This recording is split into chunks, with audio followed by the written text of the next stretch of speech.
Hello, this is Dale Matthews. I'm going to be joined by Mike Jones. We're just two guys. We're two guys with an internet television show. Hello, Mike. Yes, and tonight it's business as usual. It is that. It is that. Notice I go to great lengths to try to get similar themes and colors and stuff like that. I just everything but a green shirt is too hot for that green shirt. So I got the air conditioning on high. I've been working all day in the air conditioning for you guys. Feel sympathetic? Yes, right. Yeah, with a sledgehammer and a pickaxe. Yes. Well, we've just recently moved up from cuneiform writing on clay tablets for our show, so this is a little higher tech than that. Slightly, yes. Yes, so Thursdays are the big day for all the real action. And as we pointed out many times in the past, the Wednesday weekly business session with the county commissioners is largely ceremonial. There are two reasons to say this. One is it's true, and the other, it drives the commissioners to distraction. Don't say it's largely ceremonial. Well, it is. Well, don't tell people the truth. Well, we've just sort of gotten used to doing that. And so this Thursday was business as usual. One other thing I want to point out is none of these stories are going to sound familiar to you. Actually, they all should probably sound familiar to you because it's business as usual. But what we try to do is we try to bring you the actual video. Remember when we were telling you that the health director came in and said, "Good news, infant mortality is up." Even I have to go back and look at that tape occasionally and go, I can't believe she said that, but she really did. And recently Simon Hare said something about, no, it wasn't the thing that he said about how impressed he is that if they've got you by your oh no, that's not nice. If they're charging you property taxes, then they've really got your attention. But he made that statement. What was that statement he made recently where it was, that higher property taxes are good for prosperity? Why, my gosh, even if you have to work real hard and make your property perform just to pay the taxes, that's a real good thing. Well, and the reason why it makes it better, it's because it forces you. Yes. And we all love government force, and we all know government works better when it forces people to do stuff. It's better for government. Get with the program, you guys. Yes. So as often as possible, we like to show you the actual videotape. Now, one other thing, I've been working so hard for you. Where's my thanks? Thank you, Dale. Oh, thank you, Mike, for that unsolicited approval. Yes. One thing we try to do is we always try to bring you the tape in their own words. Okay, now there's a couple of problems. Simon knows that we can't hear him a lot of the time, and the more controversial, the lower he speaks. And even people sitting across from the table, what? And he knows that we can't hear him in the audience. He knows this. Okay, so you're going to every once in a while be, why can't they fix the audio? Believe me, I've been working all day on trying to fix it. Just stop asking me this. Why don't we fix the audio? And it's gotten to the point where now if Keith Hick drops his glasses, it's like an earthquake in the room. See how I did that with special effects and everything? Yes. I wonder, is that in any way a sort of a replication of what it'll be like when the big one hits? Because everybody's freaked out about the tidal wave that's going to hit Oregon and kill everybody from up in Washington all the way down to the Northern California coast, and then of course the rest of Oregon will be destroyed by the earthquake. But who is it that writes headlines, that sits down at a computer and writes a headline? It's now proven the earthquake is coming next week. Who writes these things? What what is their worldview? It's now proven. It's not proven. You can say, but there's a theory. Okay, it might be a whack theory. It could be true, but it's now proven. Well, there is a theory, but the thing is that it's supposed to come theoretically. It comes on average every 200-something years, and it hasn't come for over 300 years. And so my wife was reading that story and says, "Oh my gosh, we better get out of here." I go, That earthquake has been imminent for 60 years. Yes. Who's to say it's coming tomorrow or in 1,000 years? It's ridiculous to freak out about that. Just not during this show. Let us get outside with the video camera first, okay? Well, we can't even predict the weather next week. How are we supposed to predict earthquakes, which we almost know nothing about? Right. Subduction zones. There you go. For as much as that's useful to you, subduction zones. Yes. So read Google up it. on that. Yes. Google Yes. that. That's right. So, hey, Google this. Okay. Let's not be rude. Okay. So we've got video for you. The first one, it's a little long and blathery. Look, you can believe us when I tell you, I sit through the thing and I give you a summary of it, but there's nothing like actually seeing them talk in semi-complete sentences, except for Keith Heck, and tell you what their heartfelt feelings are, because they often just forget there's a camera in the room and they don't get to the point. And it's hard to hear Simon. And sometimes they'll but so this is about a 5 or 6 minute segment when they're talking about some people out in Sunny Valley who got a 20-year contract with the county to develop this building and make it into a museum and do other things with it. And it was on a year-by-year renewal over the last several years, 10 years, I think. And they're not making much progress from year to year to year. And now they would like to renew the contract for 10 years. There's other people out in Sunny Valley, movers and shakers, there's that earthquake theme again, and they would like to actually do something with the building and see progress within 6 months to a year. Well, you'll see the commissioners say, well, maybe we should freeze these other people out. That's not the way they said it. For a decade. Wait a minute, really? So let's play this long and blathery tape, but you'll get a chance to hear their reasoning. This is regarding the property at 400 Sunny Valley Loop, and the lease is currently on a month-to-month basis. And basically, so the details are that we've currently we have a lease with the Sunny Valley Applegate Trail Society Incorporated for the Radio Park property located at 400 Sunny Valley Loop in Sunny Valley, Oregon. The previous lease was for 20 years, $1 a year, with the intent of having them resurrect what was an old barn and get it into the position so it could be used as a museum to commemorate the history of Sunny Valley. And they are making good strides to do so. It has taken a little while to get to this point, but really they're a little while. Final stages. The interior looked good. The exterior looked good. I went up there with Brian Johnson, our facilities manager, last week to take a pretty good tour.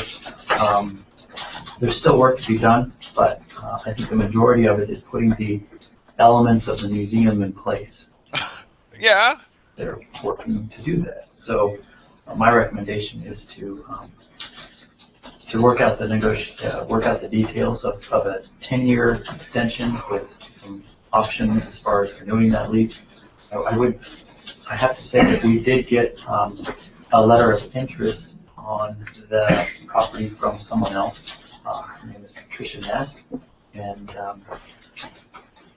following yesterday's executive session and the direction that the board gave the legal counsel and myself to work out the details of an extended lease and working out insurance issues and all those other things that we want to see accomplished as far as investment of time, energy, and resources into that property to make sure that it's kept up. I think it's in the best interest of not just Sunny Valley, but Josephine County as a whole to continue with the plan that was previously adopted by previous boards more than 20 years ago. I don't see any reason to change now. No, so why change? It's been 20 years. A short response letter, as Ms. Ness requested. It's only 2 paragraphs, and there's 2 copies of it. But entertain any positions or changes you want to make. But the short and the sweet of it is that at this time we're not entertaining any other offers. It's not an official commitment, but you don't establish a museum or at least work towards establishing a museum and then at some point come in and say, well, we're going to do something else with this property now. Kind of like, wait a second, we have the expectation that it's going to be that, and frankly, I don't know how long. I don't want to say perpetuity because the next board can do whatever they want if there isn't a lease agreement to it, but it seems like a lot of energy and time and actual resources, grant money, has been dedicated to this project, this property, because it's intended to be a museum. And for it not to be used as it was intended under the application for the grant funds, it could be a challenge. The county may need to, could be liable to pay those funds back. No, it won't be. Satisfied the elements. After 20 years. So I don't want to even get close to that. I think we can just move forward, and the organization that's looking to do this is well on its way. The selling point of the Nessa's letter was that the contract had expired in February. But in reality, reading the contract, it did not expire in February. It's been on a month-by-month continuation since service. It's not the idea that this big gap has existed and now anybody can come in. That's not the situation. The lease is still in effect. Right, yeah. The lease is still in effect. No, it's not that it's ended. Right. The date was, February 28th or whatever it was. That's true, but allows for a month-to-month continuation of that lease. So. Yes. There's a couple other things too. How much money has been spent? That was a big one, I guess, as far as. Oh, and they have borne all the costs of the improvements. They've borne all the costs of the repairs. Anything that's done out there, that organization has borne the cost of, so it hasn't fallen on the county. Our dollars are probably close to $400,000. Mm-hmm. Who knows what? Volunteers' time and other things. Yeah, right. I don't even want to speculate, but it's not less than $400,000 that's been invested, I guess, so far. They had a grant for $350,000, and I know there's other money contributed. So. Yeah, the current tenant has for some years expressed in writing a desire to continue on with the lease even after the 10-year period, or the 20-year period expired. So we do have that in the file as well. Okay. This isn't a new idea from the tenant that they want to continue.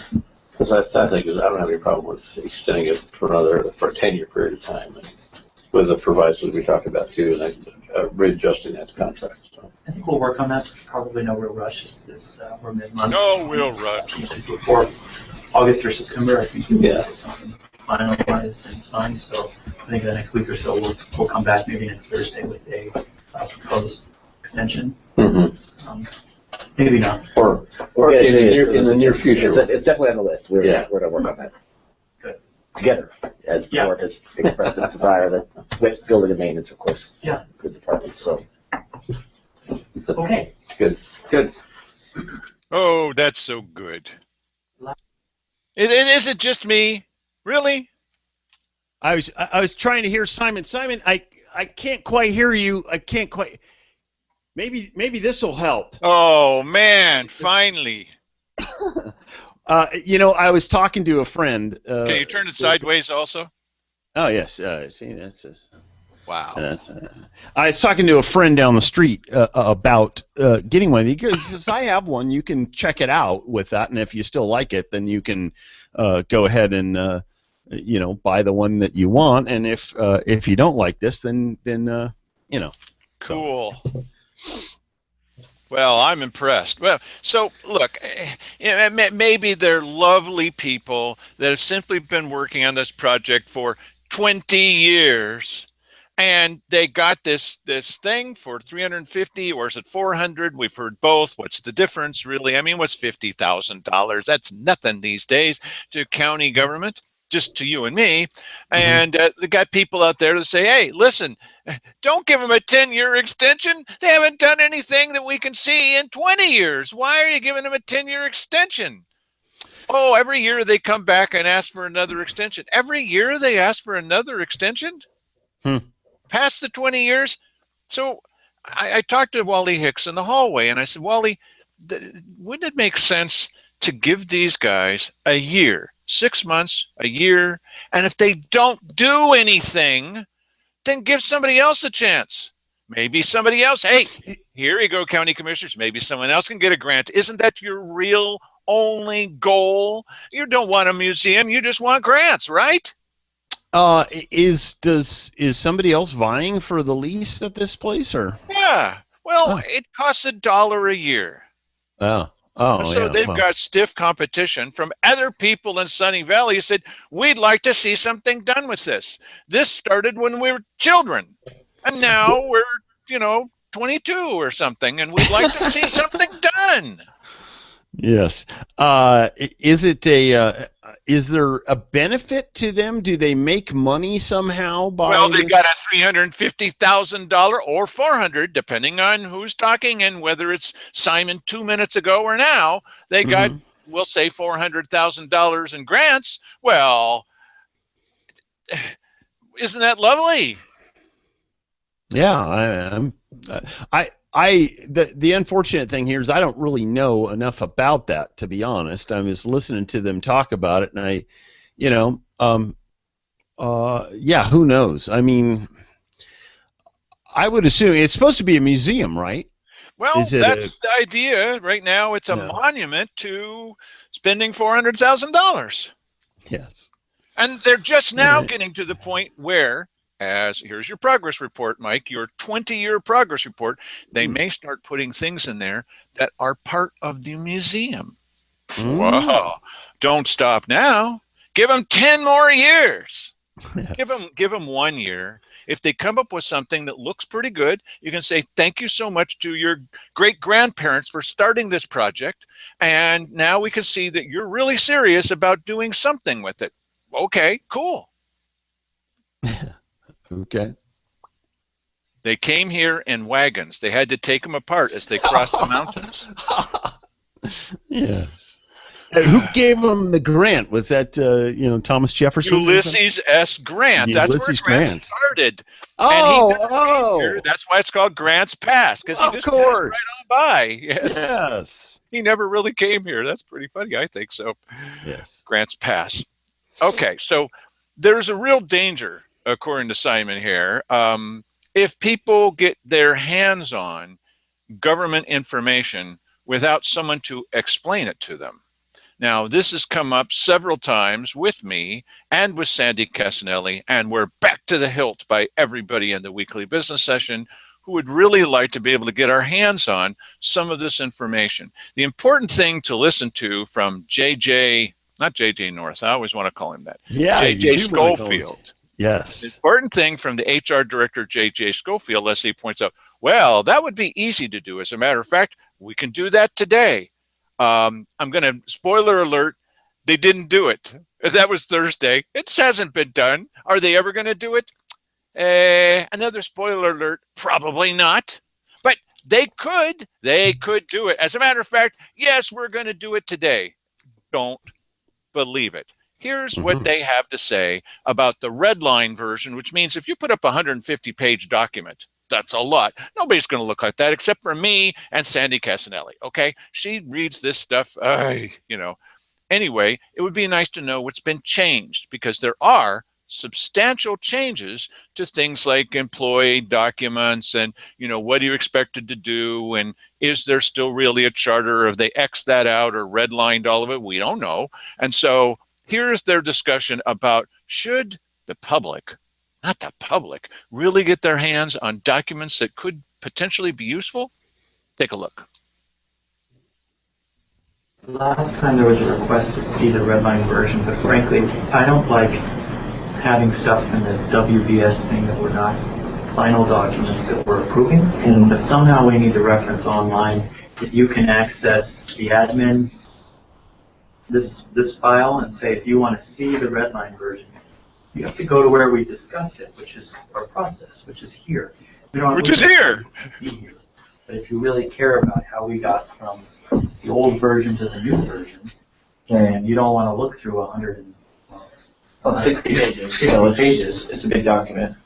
So we could post the red line version on, I don't even know, on a website, on a document that are for this meeting. I don't think that'll be a problem. Yeah. I did send both.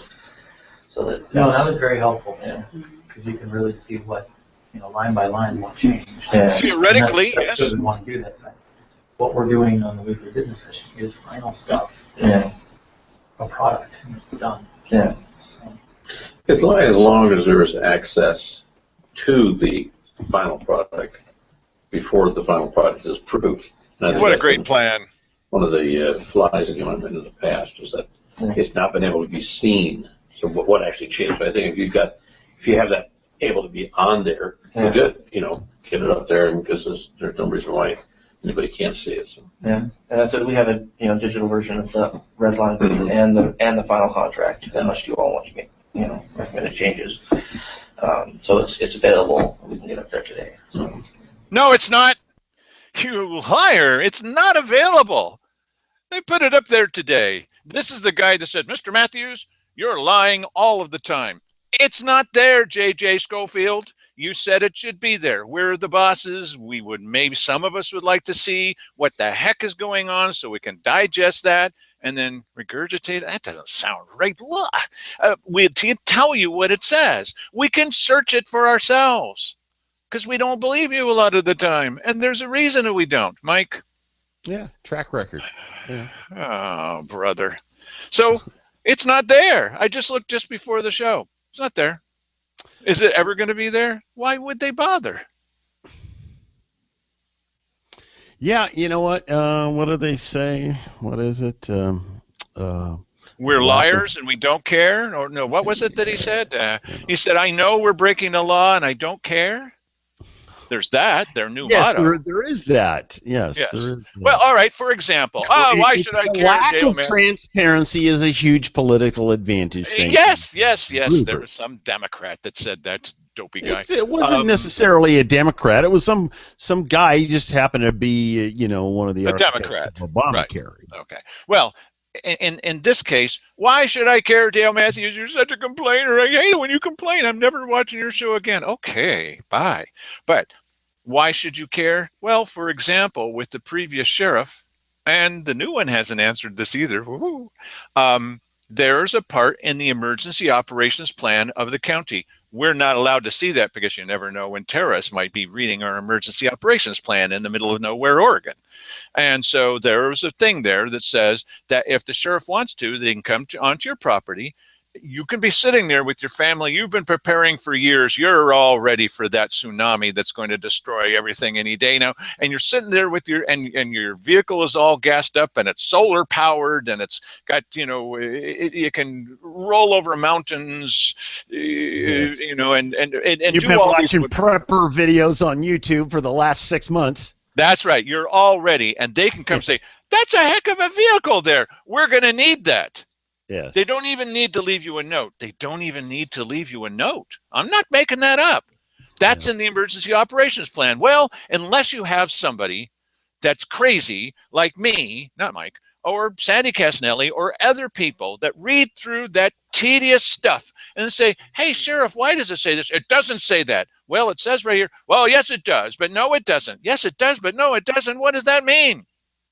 It means stop asking me these questions. Right? That's what it means. So unless you have somebody look at it, but in order to get there, you have to actually have access to the document, which is they're saying, oh, we can put that out. We're putting that up there now. They don't do it. They just don't. Yeah. However, I would tell you that if it did hit the fan and a situation like that arose, the sheriff wouldn't have enough people to be able to enforce doing something like that. I think you would find that it doesn't matter what you wrote in some emergency operation plan, Why is it in there, and why would a constitutional sheriff have that in the emergency operations plan and not say, thank you for pointing it out, like the library people? You can get access to porn. Oh, you can't. You're just a terrible person, and you probably hacked into our computers. Shouldn't they care? Shouldn't the sheriff care? Hey, I'm a constitutional sheriff. Thanks for pointing that out. No, instead he's hopping mad. Why are you hopping mad? Constitutional sheriff guy? Yeah, it's a stickler question, no question. Yeah. And when Sandy Casanelli brought that up, he said something like, she's evil. She's evil? Really? Gilbertson? Why is she evil? She says things about me. Well, if they're true things, yeah, that makes it even worse. Yes. Okay, for all of you Gil Gilbertson constitutional sheriff fans out there. Okay, so one of the things that's been going on for a long time is, that the number one success among county commissioners of all of their projects, we make it clear the ones that haven't worked out so well. Where's your project that works, Mr. Matthews? Well, you're watching it. That's part of it. Okay, and we are bringing you the information. What's your solutions? You don't pay us enough to tell you the solutions. We just bring you the problems. Occasionally, Mike comes up with some good solutions. Not most of the time. That's right. And so they tore down a building. As Keith Eck pointed out, well, there used to be a building. I'm not kidding. This is what he said. There used to be a building, and now it's down. Yeah. Yay, yay. And we can now applaud at weekly business sessions. All of which they had almost zero to do with. Okay. Now. With the idea of tearing it down or whatever, but they didn't do anything on it. Somebody else came in and did that. Listen, buildings, before there was so many regulations that make doing something like that difficult, buildings were torn down all the time, and it wasn't a big deal. Okay, but this is the thing about which they can crow the most. This is the only thing they've done that was a success, is tearing something down. Yeah, well, the tearing down of a building and the administrating of tearing down a building, these are not things to, these are not huge accomplishments. They really are not. Now, what is that building you may today? Be thinking to the contrary. What is that building today, Mike Jones? What is that building today? Oh, it's a parking lot. Well, it's less than a parking lot. It's a hole in the ground. Right. And all those building materials, there was a lot of stuff there. There was all kinds of recycling. It was worth tens of thousands of dollars. Who got that money? Oh, I think it's the company that recycled it. Yeah, that was part of the deal for that company. Yeah. And nobody said anything about that. Hey, what happened to all that recycling? Oh, we are not going to be answering questions today at a press conference. What happened to that money? All that stuff. Oh, that doesn't need to questions like that. Hopefully in the future, we won't have to deal with questions like yours ever again, Mr. Matthews. Yes. What happened to all that stuff? Okay, so they did all this without a plan. They have no plan. So here you hear a very long-winded discussion with Simon talking in a little tiny voice. It's not squeaky. It's just hard to hear him. I'm sorry. I'm doing the best that I can on this. He knows we can't hear him. Oh, and then Mike tried to put a microphone up there, which they let other people do, but not us. I'm not going to let you put a microphone here, Mr. Jones. Get out of here. Okay, so we would like you to hear this better, but this is the best we can do in explaining when they're going to have their first meeting about what maybe they could potentially do sometime in the future with this wonderful plan. Go ahead, Mike. So Dimick, I did get the advertisements out for the commercial broker. The next step in the process is to get a commercial broker on board so that we can start with that marketing and outreach to actually develop that site. Sure, it's only been 8 months. It's gone out in the Daily Journal of Commerce last week on July 10, and then in our own Daily Courier on July 14. So, and I did contact, I got a list from Seth at Mal Foster, and that guy. He sounds full of energy, doesn't he? Specific commercial brokers who had done work in Oregon. There were 4 of them, so I sent them a letter directly that said, "Please apply." Is that a requirement? So that you're in hopefully Oregon? we've got quite a bit of interest. There's been quite a few folks who have downloaded the packet from the website. Right now, probably 8 folks that have downloaded. So. Yeah. So it showed some interest. More applications than that for our managers. More money. So we should know by the end of the month, by July 31,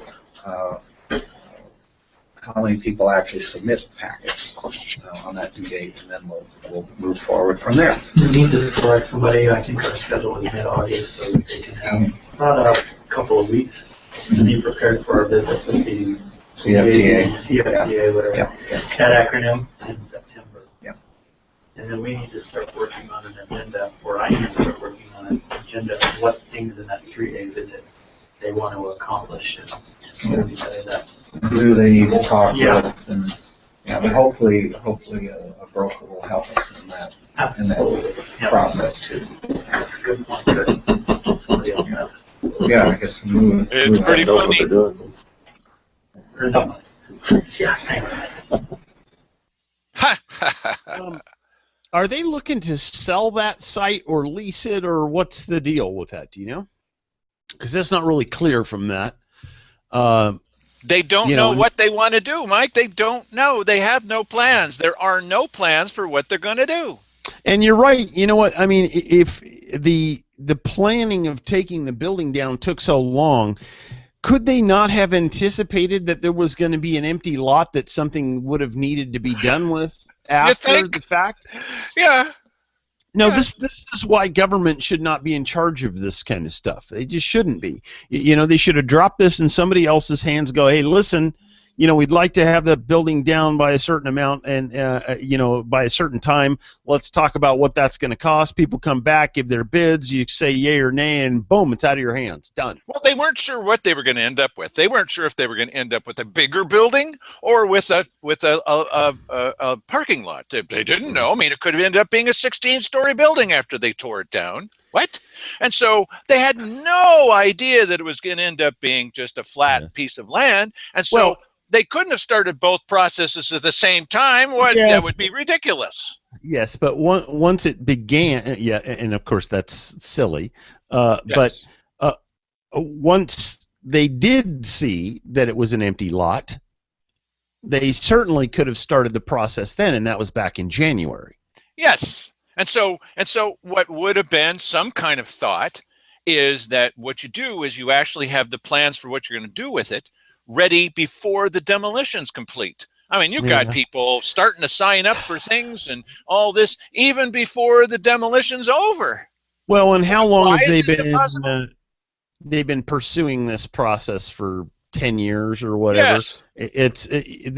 This whole thing is really silly. I don't care whether they do something with that lot right away or not. It really doesn't matter that much to me. I don't think it's probably that big of a deal. However, except that this is their biggest success of all of the entire time that Simon's been in office. It's their biggest success. Yeah, and that's a parking lot. Yes, it's sad that is the truth, but as Simon pointed out to Cheryl, you better get on the ball. I'm not kidding. This is what he said to her. You better get going because you only have so much time to name something after yourself while you're still in office. I suggest that they name this parking lot the Cheryl Walker Memorial Parking Lot. I know it could be named after Simon, but he named something after a family member already. And calling it Memorial Parking Lot's perfect in Cheryl's case.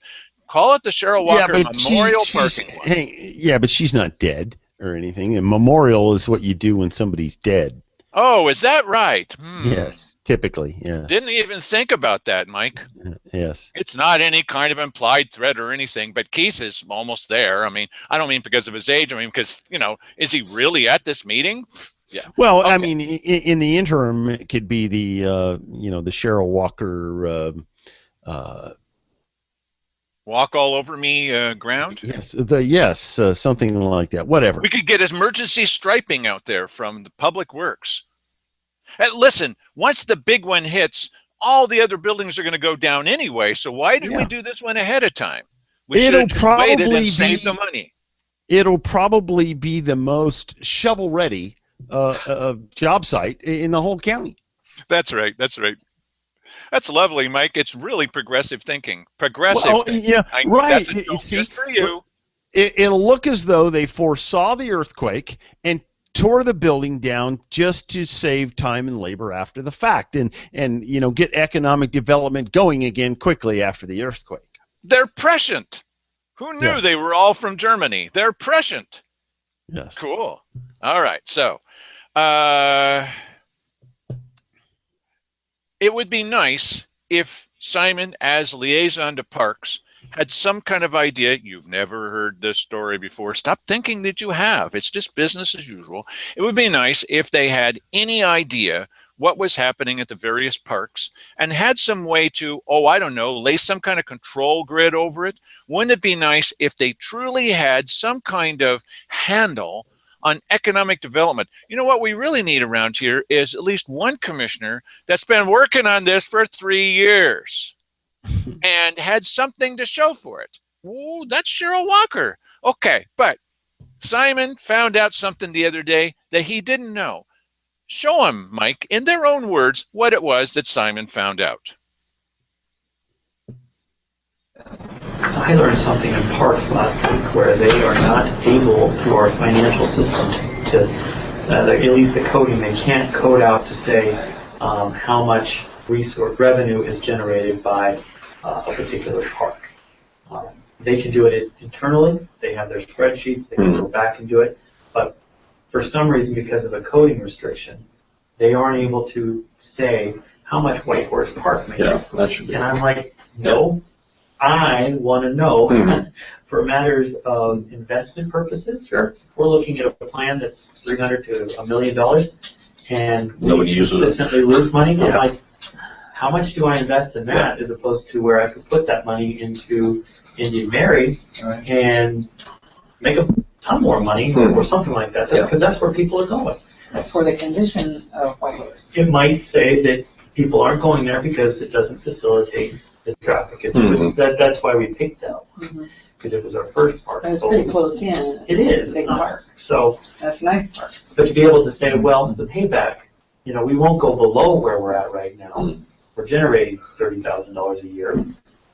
$300,000 at a current rate of revenue would take 10 years to pay it back. Yeah, I think we can do that because it's going to double. But I don't.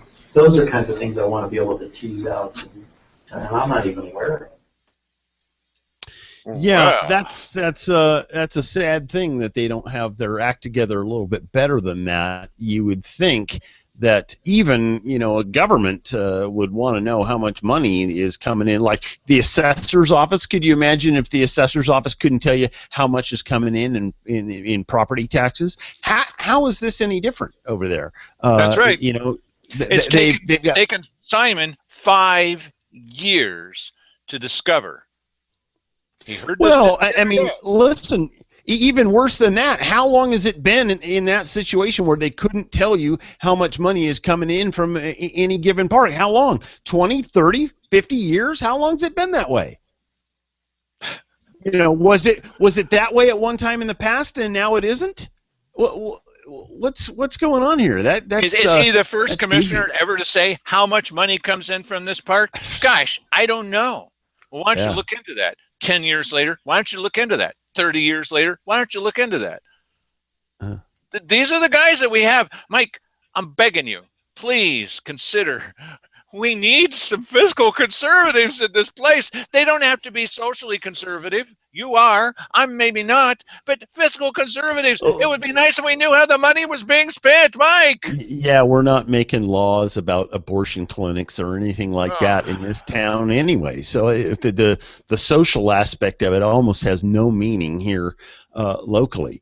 But this situation, I mean, that's silly, and how hard is that really? You have some sort of a situation where you're ringing somebody up at a register just like you would at any store electronically. That information somehow gets stored in a computer, and you put the money in the drawer.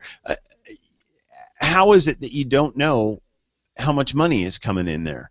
Well, you guys are so critical. Why you always are criticizing? You never listen. Yeah. Wouldn't you want to know, if you were the liaison to parks, what each park was bringing in so that you know how to spend money on that park? Do you put money into this one or that one? Where's the, I mean, maybe those are judgment calls, but first you've got to know how much money is being brought in. And if you have no idea, what the heck are you doing and how long does it take you to figure that out? These other guys have been in office for 3 years, never occurred to them. Simon's been in office for 5 years, and he's just now finding out. Isn't there anybody in the parks department that says, you know, I wonder how much money nobody? Really? Nobody in the entire government? Yes, but you see, this would never, ever happen if Yeah. that park was a private concern. It would never happen. They'd be able to tell you how much money, if it was being managed properly, they would be able to tell you how much money they were making. How much money, how much of that was profit, how much of that was overhead, how much of that, I mean, this is what business does, and government doesn't do very well, because there's one important thing: it's not their money, and they Ah. don't care. Well, we've got the answer Always to is that this. way. This is a new piece of video. You have not heard this story. You really haven't heard this story. And so this I like to call, why didn't we think of that? You already know it's going to be hilarious. Why didn't we think of that? It's delivered in a very deadpan manner by Simon Hare and Company. He did almost all the talking. He usually does almost all the talking at these things, because he's the most educated among them about how things are actually working. That's whose hands we're in, okay? Really? All right, so why didn't we think of that? It shows that this government runs on grants, all the time grants. How much money is available to the county? They're talking about something called RV Act, Rogue Valley Act, and Nice. the idea. Thank you. I knew Yes. you'd explain that to you. Yes. And the idea is, well, we thought maybe we'd set up our own, but the state says no, you cannot be allowed to do so. Whatever. Anyway, so we have to battle with Jackson County to get funding for all kinds of things. Now, think about, just like the city council did recently, the Grants Pass City Council. You think about, what are some of the top priorities? Why, rebranding the whole city, that's a top priority. We can't make it if we keep saying that, it's the climate. We've got to say now, go without underwear. What's that phrase? Yes. Go rogue. Live rogue. Live rogue. And from what I live hear, without underwear. from what I hear, they have canned that whole idea. Well, but they were all sold on this wonderful idea. It was a top priority, along with their previous plan, which made them look ridiculous. Couldn't think they could look any worse. The previous plan of having these, what was $150,000 bus stops or something like that, So anyway, so when the county's thinking about their top priorities, I think, with all the infrastructure problems and things that might collapse any day now, and we can't fund the emergency need in the sheriff's office, because we've got to hold that for the big earthquake. The next thing that we should be building, because you got to build stuff, is a bike and pedestrian bridge. What? Over what? Does it matter over what? Over troubled water. Yeah, it doesn't matter where we're building it, because there's money available for it. There's money available. Okay? So let's go after that money. Why didn't we think of that? Play this videotape. Wait till you see this. Well, you can update on RVI while you're here. Sure. Our next cycle. All the good news, yeah. Yeah, right. While we're talking about it. Sure. So typically at the Act, there's about $14 to $16 million of enhanced money, as they call it, available between us and Jackson County, the two of them, and all the entities in those. That's a 3-year cycle. That typically would go for your Fruitdale type projects, the Highway 99, those kinds of things, bigger stuff. This year, the OTC looked at the shortfall of money they had. They basically said, nope, there's going to be $3 or $4 million available. $4 million, yeah. Oregon Transportation Commission, OTC. And that's going to have to be bike, ped, transit, and it's not just our act, it's the Southwest Act, which is the 3 counties on the coast. So instead of 14 to 16, it's only going to be 4? Yeah, and it's bike, ped, transit. So we've got a few projects we're going to rather be aggressive, And for 3 years. And that's for 3 years. Between 5 counties, yeah. So it's Yeah. almost non-existent. Right. Yeah, And that's all. their parameters are, we're not doing projects pretty much less than 500,000, and even that small. Because these are federal dollars, so the requirements are pretty, they're like airports. The design, everything else, permitting gets painful. It gets expensive and painful. So it's, we're only submitting, the act is, another parameter was $3 million, and I was like, that's fine. We may not even have projects that exceed $3 million, but why would you put a cap on it? But the expectation is we can go $4 million in this act cycle, and maybe they all go to Jackson County. But we're not limited by anything but how much we applied for. So why would you apply for less than $4 million, or maybe 5? You cut it back to 4 and all 4 comes here. Their math didn't make sense to me. I mean, just from a layman's standpoint. Unless they just figure that their project inflation is aggressive every time as we 72% or whatever. They don't call it 150% list for nothing. Yeah, that's the scoping. They did say it costs $100 when really, well, when you get down to it, it costs $125, $150 to do something. So. And then you were at the bike the other day, so they came out there a bit. So my thought was, we've got a few ideas. I'll talk to the city to see if they've got some burning ones we can prioritize and put it to the committee to see if you guys have a prioritization on this, and then get everybody back together and come up with a submission list and a rank order on that. I think what the bike ped committee and even transit needs to look at are like the Connect Oregon process. What are those other successful projects that happen in other regions? And you don't have to reinvent the wheel. Take what works and what was successful and all of the criteria or why, and just say, well, we got one of those. We'd like to do this. And, you know, instead of trying to, I think when I sat in these meetings, we're so restricted by what we think we can do here as opposed to what maybe is open and available, and the best ideas for me are coming from someplace else. Wow, I never even thought about doing something like that. A bike ped bridge, and it's not just an excuse to spend money, it has to work with the system. But if we aren't applying for it, they are, and they're getting it, and like after they build it, it's like, why didn't we think of that? Can you believe it? Why didn't we think of that? Let's build a bridge for bicycles and pedestrians, Mike. Does it matter what it's crossing over? No. Listen, this is one of these things that bugs me down to the core. I think that this is one of the problems with the way that we do government, is that here's some money piecemeal for only this, okay? Here's some money piecemeal for only that. And of course, none of these things are the things that we actually need some money for. No. You know, it's dumb, it's stupid, and when you take that money, it obligates you to certain things. You now have to toe the line on certain things with the state. You now have to toe the line on certain things with the federal government.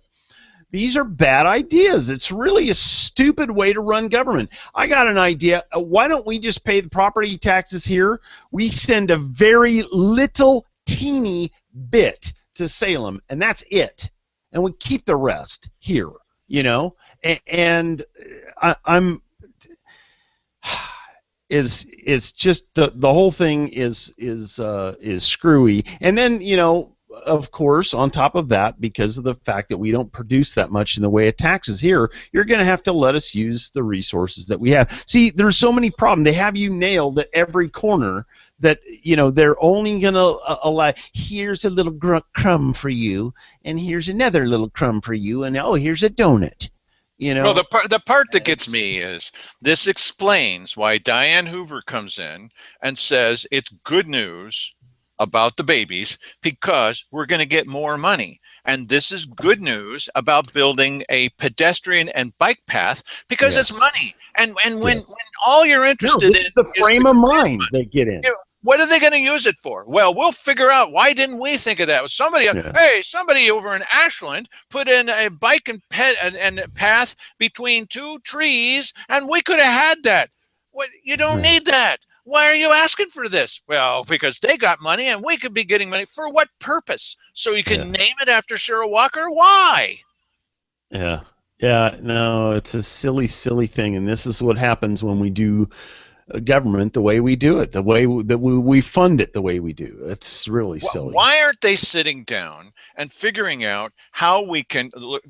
Two of the biggest things in this area, whether you like them or not, you might hate both of them, that show some kind of economic potential that are relatively new. One of them is real old. In fact, they're both really old, is marijuana. Okay, I hate marijuana. Shut up. I understand that. I don't want any either. And mining. I hate mining. Yeah, I'm not going to be mining anything either. But at least they show some merit. But they're both being ignored. They're being snubbed. They're being ridiculed. They're being, I tell you, what this reminds me of, I'm going to go out on a limb here. It used to be that when interracial couple, a couple of high school kids, they go to the prom together. Oh, they're holding hands. It was illegal in some places in America for them to hold hands. Okay?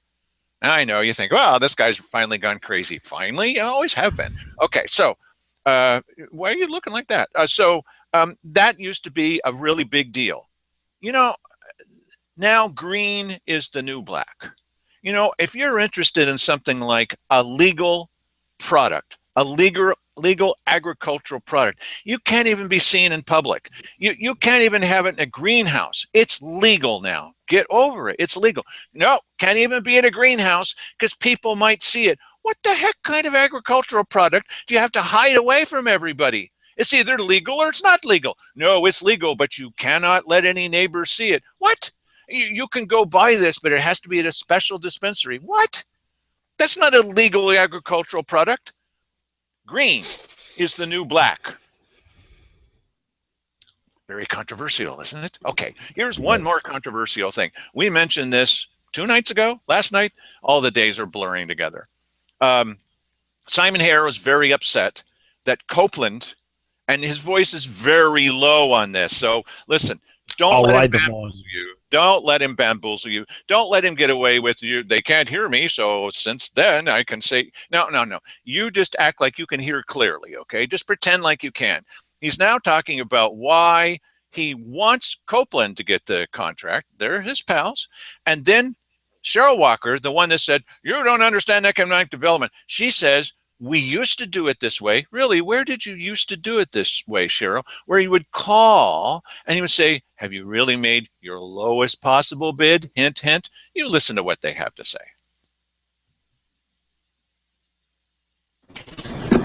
Okay. Comments, questions? No. I just comment to see this contract going in my favor. It's a small contract. It makes a big difference to local providers, local contractors, and I just don't see how them shipping their asphalt from their central point, kind of a White City area here, makes fiscal sense how they can make a pencil a $15,000 spread or 13. Yes, right. Yeah, I don't know if they're taking this one at a loss just to keep themselves nearby, or if they've got a bigger project. Oh, really? Yeah. Oh, it's a good piece of road to be doing. It's got a closure date or finalized date of September 3rd. We don't have a hard schedule from them, but I suspect it'll be more like mid-August, late August. Okay, so it'll be finished by September 3rd. Prior to September. I was thinking about the fall season when people are starting to. Yeah, it'll be well before school, and it's a small enough one. They'll probably hang it out. And what is the total cost of the contract? Because I haven't seen it. That one is $145,900. Okay. And the insurance estimate was $148,000. So. Yeah, this is chunk change in decimal dust for Connect River. Yeah, 6/10 of a mile long. So it's one of the smaller pays we do, but it's a section between the needs and everything else around it's in better shape. Yeah. Well, particularly with the changes in the intersection there, I think a lot more people will be using that one and going that route. And in the winter, as soon as there's problems on I-5 going to that hill, everybody jumps on the back list. So let's talk about the obvious for my benefit. I mean, what are the restrictions? I mean, why are we bound by some? I mean, obviously fiscal reality, fiscal, all that stuff, fiscal, I understand that. But you bring up, Commissioner, you're talking about a local company, local folks. Are there restrictions on us of simply saying, you know, for $15,000, we much prefer a local company doing this thing, or?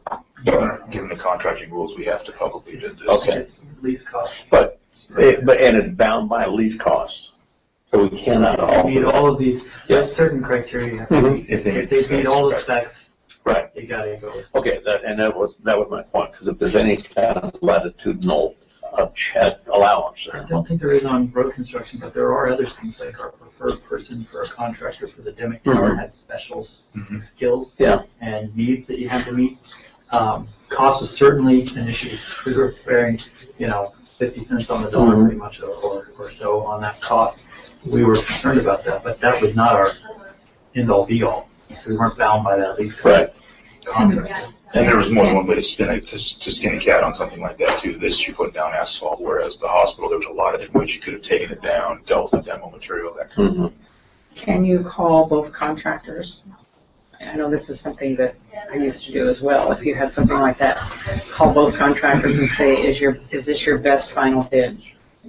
No. From both ends. You can't do that. They're sealed. Okay, you do sealed bid. Okay. Well, what was it Yeah. she said? We used to do it that way. Yeah, right.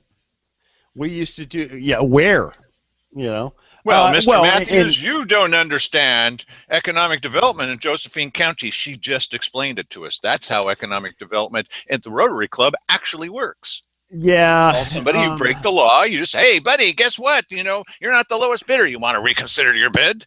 Well, yes, Save but money. there's a difference between doing that in a public realm than a private realm, because I have called contractors on a number of occasions and said, hey, listen, you're not even close here. Right. And there's Are nothing you wrong sure with that. this is what you're doing? But you're not the county government that's bound by law to take as long as the competitors are equal. Even Rob Brandis from Public Works says, well, maybe they're just trying to keep, maybe they're taking this as a loss. You think they're taking this as a loss, Mike? I doubt that very seriously. Companies are in the business of making money, and they don't generally do that sort of thing. But the other thing that she was suggesting is cronyism.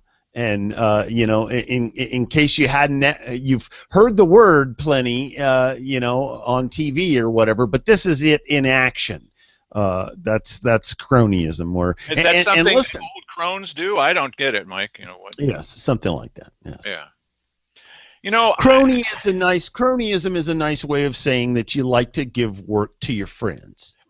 And Simon has said now 3 different times in public meetings, well, I wanted this bid to go to my friends over at Copeland. Yeah. You think? Well, then maybe. But we got the best deal. We're still getting the best deal. Don't we want the best deal? Hello, everybody. We want the best deal. No, we don't. We want to give it to our pals. I guess your friends over there at Copeland better get some new software or whatever it is that they're using to work these quotes up with. They're being beat on a regular basis. Well. Are they only winning with a no-bid contract? Are there no-bid contracts? Well, Cheryl says this is the way we used to do it. Where did we used to do this, Cheryl? Well, and they did seem to say that we had preferred contractors, and we do this in other ways and with other people. So I thought, okay, that's interesting. Oh, I can't connect the dots, says Simon here. What do you mean that maybe someone will benefit if we're building this ramp to nowhere kind of thing? There's your bridge to nowhere, ramp to nowhere over in Merlin. Why? Once we build that, why the business will be flowing into that. Yeah, and it's going to create 90 full-time family wage jobs if you put a plaque on that bridge and that 16-leaf clover leaf thing saying this was built by Simon Hare and Cheryl Walker and some other guy. Yeah, I guess. Nice. So now you have a more complete view, as if you needed it, of how county government actually works in their own words with very little interjection from Mike and I. Yes. I don't know if that's entirely true.